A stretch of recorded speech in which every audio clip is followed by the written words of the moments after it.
Well, Paul, this year the Arkle is sponsored by Sporting Life. It's a race you've won a couple of times. Let's go back to the first time you won it, back in '99, I think it was. What are your memories of when Flagship Uberalis won it? Well, it was my first Cheltenham winner.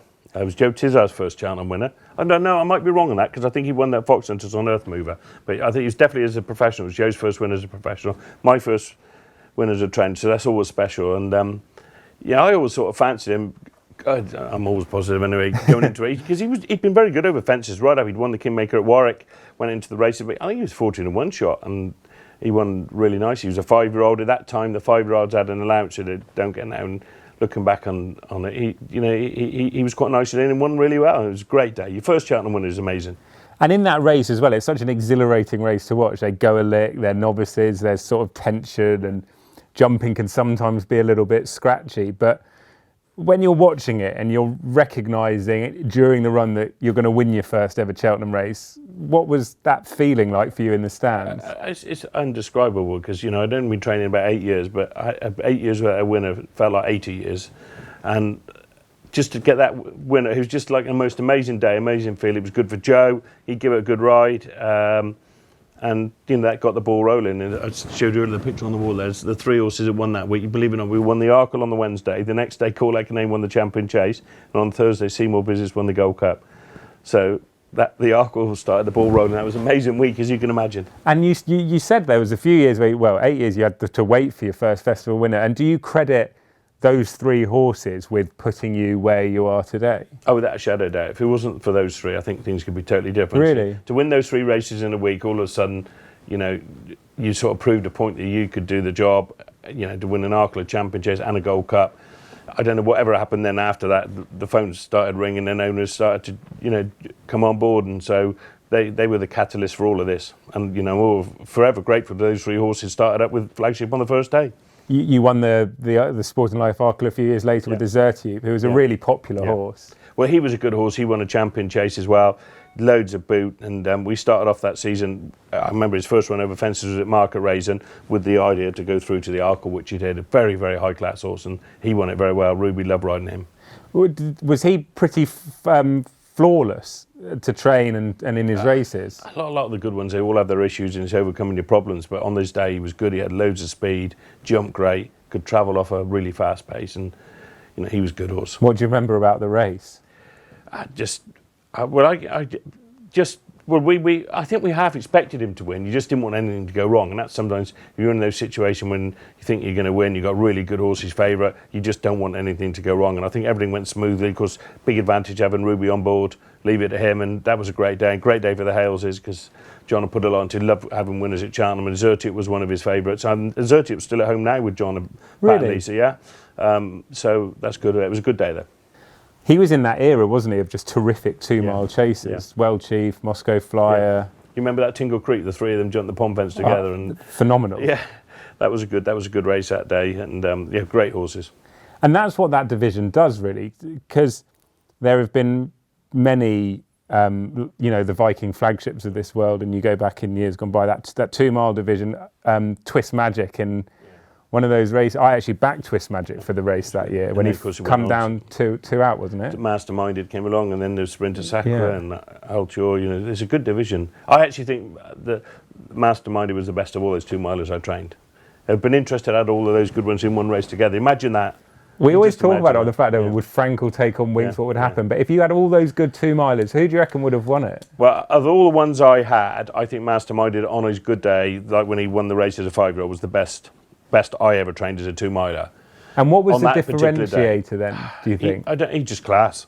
He was just phenomenal the first day. He did win 2 championships. That first day was just like, he beat the year before's champion chase winner like 25 lengths.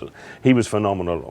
He was just very special horse on the day. But, they're all good horses. We run some, obviously trained some good 2-milers, and, there was Senkos along the way, and Flagship, and what does it take to be a good 2-miler then? Well, I always think they've got to be a staying 2-miler. They've got to have the ability to gallop flat out for 2 miles and keep galloping. And a lot of them they can gallop 2 miles flat out and that's it.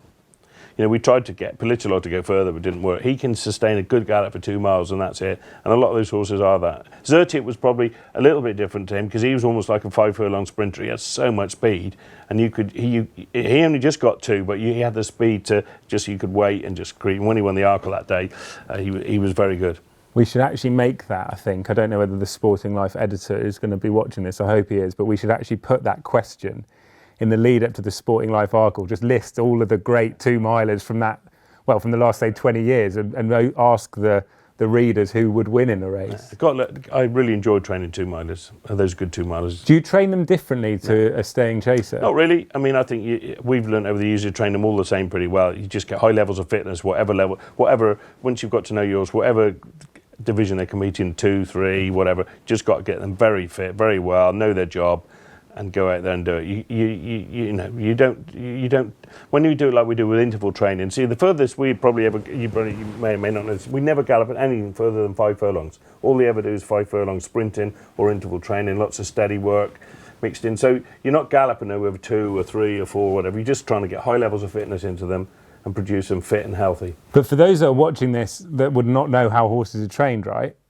Sometimes when you do workouts at home, you do those like high intensity interval training, which is, short, sharp bursts of fitness.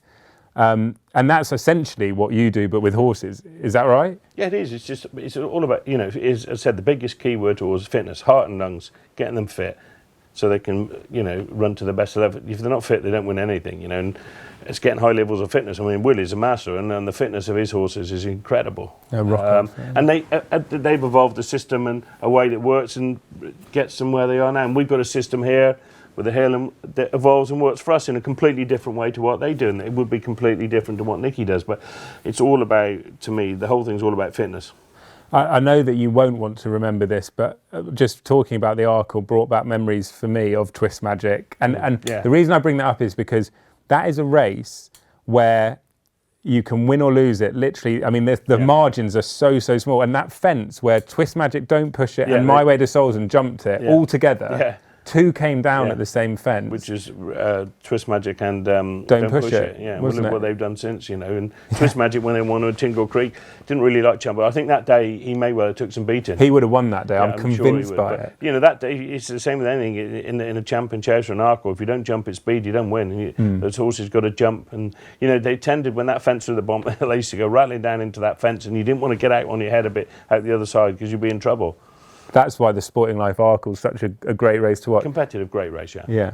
Let's put that question out there then. The best 2-miler in a race. And everybody would have different opinions. I think Masterminded would come out pretty... Yeah, and it's always... I think you ask people that, it's the one they can remember soonest. And, it's... But if you go back over the years, and some of the ones that Michael Dickinson trained, Badsworth Boy was a brilliant horse, wasn't he? There's Viking Flagship, and there's Flagship Uberalis. You put all those there together, and I suppose Sprinter was a fantastic horse as well, wouldn't he? Come back from Sprinter, Altior, Moscow Flyer, World Chief, Azertiute, Masterminded, Viking Flagship, Badsworth Boy, and obviously there's plenty of other ones. Flagship Uberalis. And people tend to work out on ratings and things like that. But if they were in a race together, you saw World Chief and Moscow Flyer, great horses. It would be a fantastic race. But that's the same if you thought with the 3-mile division. If you put them all together when they're at the best, it'd be a fantastic race, wouldn't it? But you know what's great is we're chatting as here, like racing fans up and down the country.